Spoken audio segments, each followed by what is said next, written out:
Assalamualaikum warahmatullahi wabarakatuh. Alhamdulillahilladzi bini'matihi tatimmus shalihat. Wassalatu wassalamu ala nabiyyina Muhammad sallallahu alaihi wasallam wa ala alihi wa ashabihi wa man ittaba'al huda ila yaumil ma'ad. Segala puji hanya milik Allah yang dengan nikmat-nikmatnya kita berharap Allah menyempurnakan kebaikan-kebaikan kita. Salam dan salawat kita sampaikan kepada teladan kita, baginda Nabi Muhammad sallallahu alaihi wasallam, keluarga, sahabat, semua yang mengikuti petunjuknya.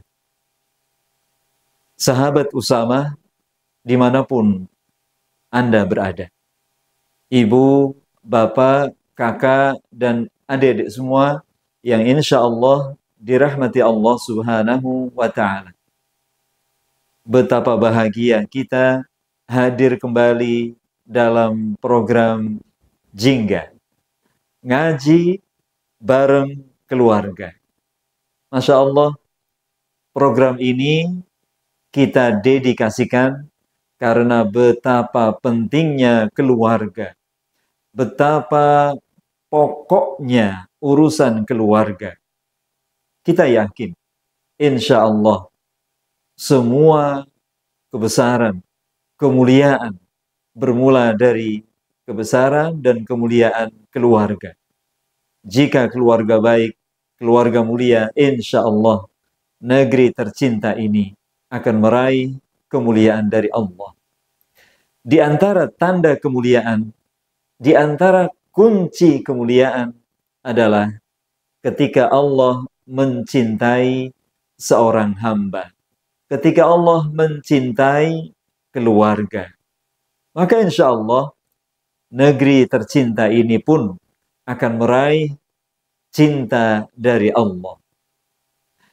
Sahabat-sahabat Usamah yang senantiasa berharap cinta dari Allah dan ampunannya.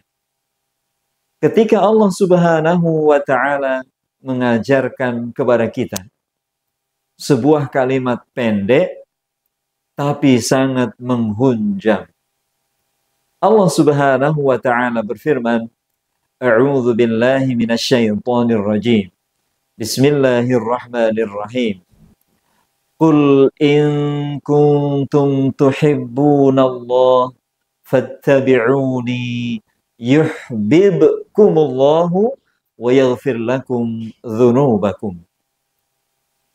Sahabat-sahabat Usamah, Allah berfirman, yang dekat dengan mushaf silakan dibuka, yang ada aplikasi di handphone silakan dibuka, surah Ali Imran ayat 31.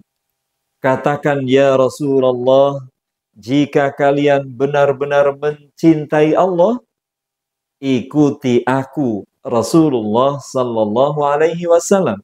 Niscaya Allah senantiasa mencintai kalian. Allah senantiasa menghapus, mengampuni semua dosa-dosa kalian. Karena sungguh Allah Maha Pengampun, Maha Sayang. Sungguh tidak ada kemuliaan yang lebih besar dibanding ketika Allah mencintai dan mengampuni hamba-hambanya. Sahabat Usamah, tentu kita sangat berharap, sangat rindu.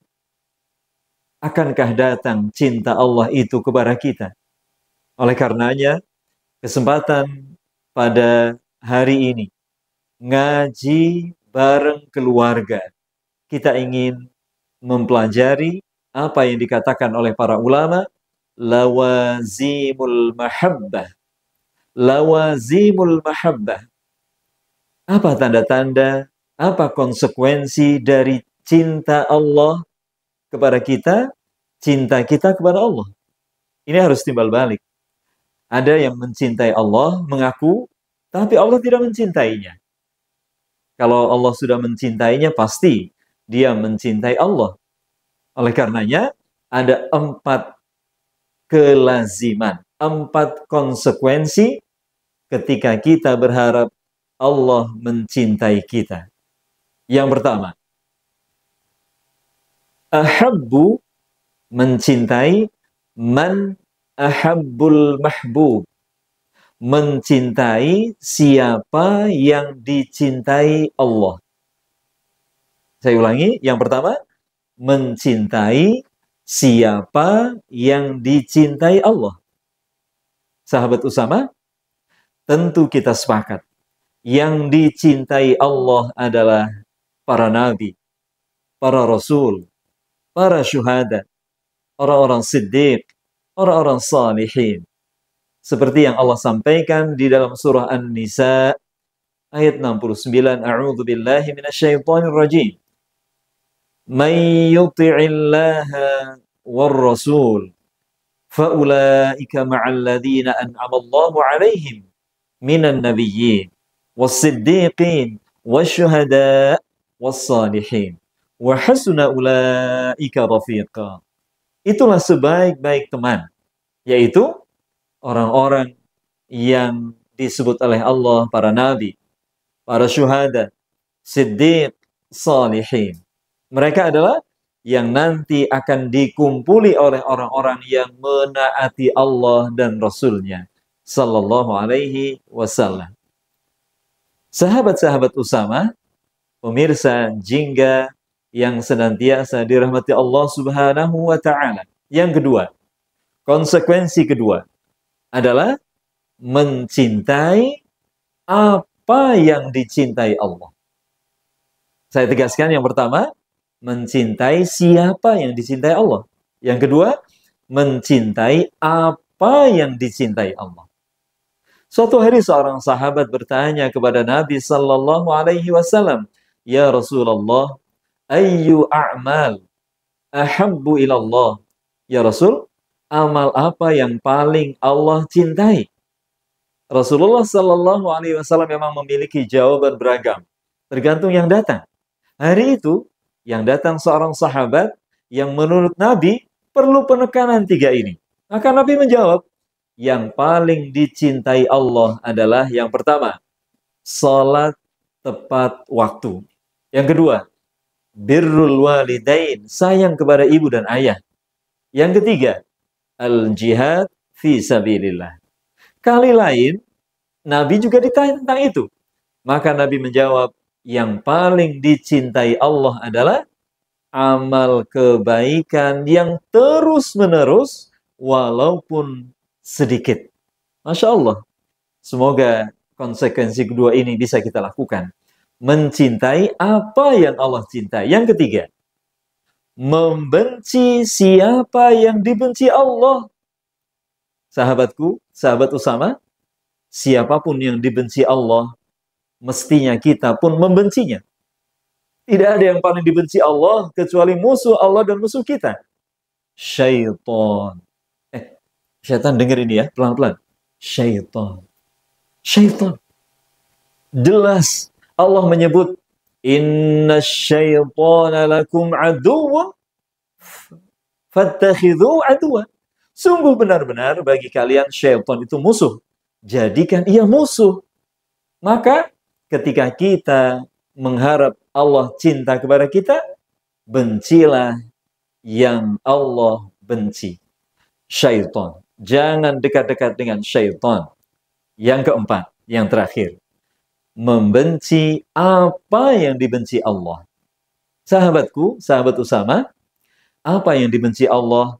Allah Subhanahu wa taala membenci kekufuran, kezaliman, ketidakadilan, berlebih-lebihan. Allah membenci kepada sesuatu yang merusak. Al-mufsidin, orang yang merusak dirinya, merusak saudaranya, menyakiti, merusak lingkungan. Semua hal yang merusak, Allah tidak menyukai. Allah membenci kekufuran. Allah membenci kezaliman. Allah membenci sesuatu yang tidak bermanfaat. Maka sahabat-sahabatku, sahabat Usama yang senantiasa mengharap cinta Allah Subhanahu wa taala, inilah 4 konsekuensi dari mahabbatullah, mencintai Allah sehingga Allah mencintai kita. Masya Allah, semoga Allah Subhanahu wa Ta'ala benar-benar memberikan kekuatan, istiqamah, kesabaran, hingga kita berharap penuh kepada Allah. Allah menurunkan cintanya untuk kita. Kita dengarkan ketika Nabi Sallallahu Alaihi Wasallam melanjutkan firman Allah dalam sebuah hadis qudsi. Allah Subhanahu wa Ta'ala berfirman, tidak ada yang paling dicintai Allah kecuali ketika seorang hamba melakukan yang ia wajibkan kepadanya. Harus diulangi biar mudah kalimatnya. Tidak ada yang paling Allah cintai kecuali ketika seorang hamba melakukan apa yang Allah wajibkan atasnya. Nabi melanjutkan, ketika seorang hamba setelah menyelesaikan apa yang Allah perintahkan, kemudian ia melanjutkan dengan yang sunnah. Dalam bahasa hadis itu, an-nawafil, sunnah.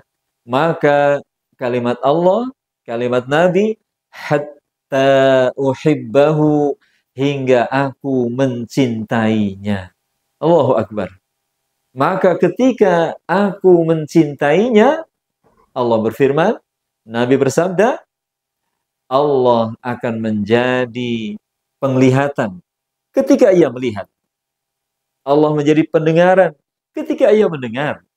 Allah menjadi tangan ketika ia melakukan pekerjaan. Allah menjadi kaki ketika ia melangkah. Masya Allah, para ulama mengatakan, ia adalah hamba Allah yang terjaga. Pandangan, pendengaran, perbuatan, langkah-langkahnya. Masya Allah, apa yang kita bayangkan? Andaikan Allah menjaga semua yang ada pada hambanya, insya Allah, inilah tanda yang paling puncak saat Allah mencintai hambanya, yaitu Allah akan mewafatkan ia sebagaimana Allah melahirkannya dalam keadaan fitrah, kembali sebagai fitrah. Husnul khatimah. Masya Allah, semoga Allah karuniakan kepada kita cinta, semoga Allah karuniakan kepada kita kekuatan mencintai yang Allah cintai, mencintai yang Allah cintai, membenci siapa yang Allah benci, membenci apa yang Allah benci. Terima kasih.